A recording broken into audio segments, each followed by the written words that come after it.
Halo semuanya, perkenalkan nama saya Kristania Salainti, mahasiswa Fakultas Ekonomi Program Studi Manajemen semester 3 dari Universitas Katolik de La Salle Manado yang saat ini sedang mengikuti program pertukaran mahasiswa Kampus Merdeka di Universitas Nurul Jadid Python Probolinggo. Pada kesempatan kali ini, saya akan memaparkan mengenai hukum penanaman modal Undang-Undang Nomor 25 Tahun 2007 tentang penanaman modal, yang merupakan tugas dari mata kuliah Hukum Ekonomi yang diampu oleh Bapak Temi Wijaya. Hukum penanaman modal Undang-Undang Nomor 25 Tahun 2007 tentang penanaman modal. Hari ini kita akan mendiskusikan mengenai pengertian penanaman modal, yang dimana ada penanaman modal dalam negeri dan penanaman modal asing, dan juga jenis-jenis penanaman modal, bentuk badan hukum, dan kedudukan usaha.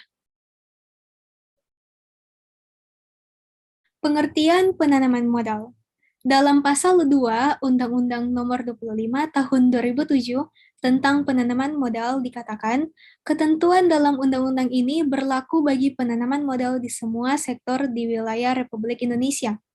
Ketentuan ini diperjelas dalam bagian penjelasan pasal 2 Undang-Undang Nomor 25 Tahun 2007 tentang penanaman modal yang menyatakan bahwa yang dimaksud dengan penanaman modal di semua sektor di wilayah Republik Indonesia adalah penanaman modal langsung dan tidak termasuk penanaman modal tidak langsung atau portofolio. Untuk itu, perlu diperoleh pemahaman mengenai pengertian penanaman modal.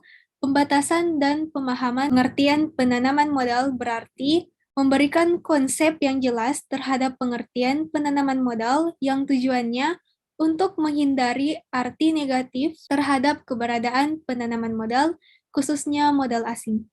Penanaman modal adalah segala bentuk kegiatan menanam modal, baik oleh penanam modal dalam negeri maupun penanam modal asing untuk melakukan usaha di wilayah negara Republik Indonesia. Pengertian tersebut dijabarkan dan diberikan dalam beberapa peraturan perundangan yang semuanya memberikan pengertian yang sama, yaitu masing-masing dijabarkan dalam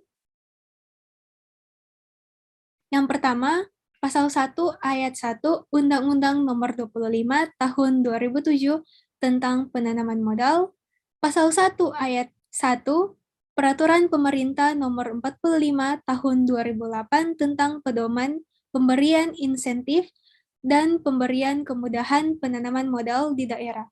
Pasal 1 Ayat 1 Peraturan Presiden Nomor 27 Tahun 2009 tentang pelayan terpadu satu pintu di bidang penanaman modal. Pasal 1 Ayat 1 Peraturan Presiden Nomor 76 Tahun 2007 tentang kriteria dan persyaratan penyusunan bidang usaha yang terbuka dengan persyaratan di bidang penanaman modal.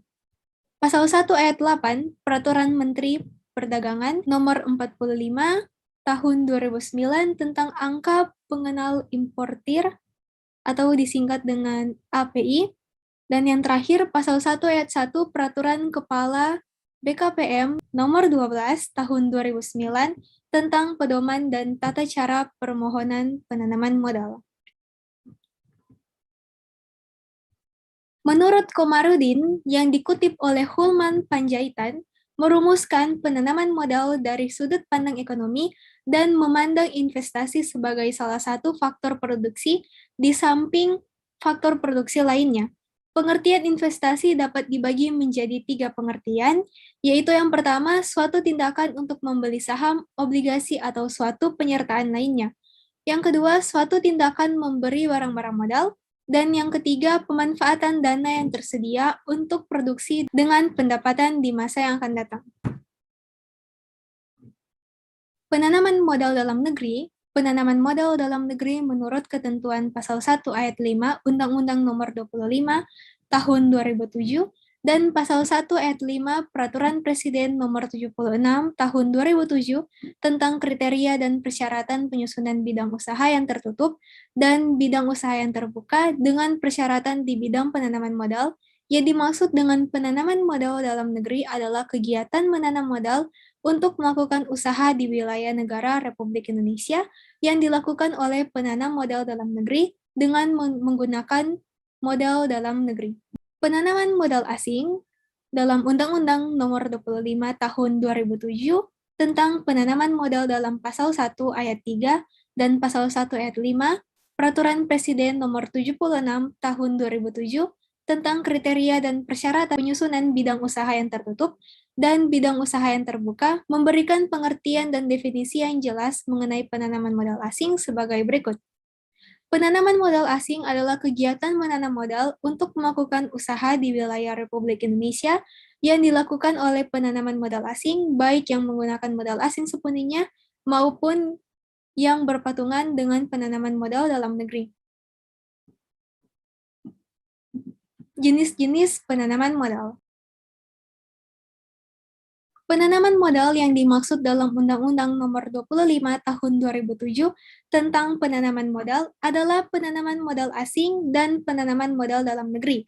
Akan tetapi, berdasarkan keputusan hukum ekonomi atau hukum bisnis, terminologi penanaman modal dibagi menjadi penanaman modal yang dilakukan secara langsung atau foreign direct investment oleh investor lokal, atau domestic investor maupun investor asing, dan penanaman modal yang dilakukan secara tidak langsung oleh pihak asing, foreign indirect investment, yang dilakukan di pasar modal. Terkait hal tersebut dapat diuraikan sebagai berikut. Yang pertama, penanaman modal jangka panjang atau investasi langsung, direct investment. Investasi langsung adalah merupakan suatu bentuk penanaman modal secara langsung.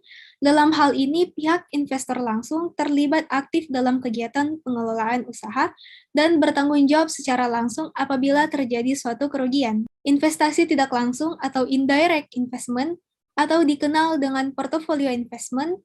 Investasi tidak langsung pada umumnya merupakan penanaman modal jangka pendek yang mencakup kegiatan transaksi di pasar modal dan di pasar uang. Penanaman modal ini disebut dengan penanaman modal jangka pendek karena pada umumnya jual beli saham dan atau mata uang dalam jangka waktu yang relatif singkat tergantung kepada fluktuasi nilai saham dan atau mata uang yang hendak mereka jual belikan. Perbedaan antara investasi langsung dengan investasi tidak langsung adalah pada investasi tidak langsung, pemegang saham tidak memiliki kontrol pada pengelolaan perseorangan sehari-hari. Pada investasi tidak langsung, biasanya risiko ditanggung sendiri oleh pemegang saham sehingga pada dasarnya tidak dapat menggugat perusahaan yang menjalankan kegiatannya. Kerugian pada investasi tidak langsung pada umumnya tidak dilindungi oleh hukum kebiasaan internasional. Dan yang terakhir, kita masuk dalam bentuk badan hukum dan kedudukan usaha. Mengenai bentuk badan usaha bagi penanaman modal di Indonesia, berdasarkan ketentuan Undang-Undang Nomor 25 Tahun 2007 tentang penanaman modal menentukan penanaman modal dalam negeri dapat dilakukan dalam bentuk badan usaha yang membentuk badan hukum, tidak berbadan hukum, atau usaha perseorangan sesuai dengan peraturan perundang-undangan.